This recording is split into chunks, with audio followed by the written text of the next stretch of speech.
காட்டுறேன் பாருங்க.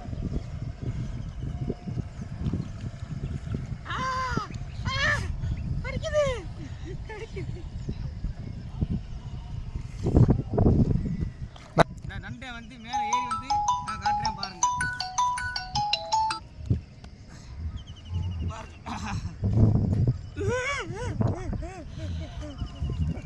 இந்த பாருங்க நண்டை கையில் வர கடிச்சு பிரிச்சு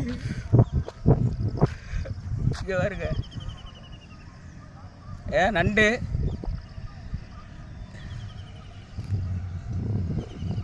வயக்காடு நண்டு நல்லா இருக்கும். சளிக்கெல்லாம் வந்து சூப்பராக இருக்கும். சளியெல்லாம் வந்து போயிடும்.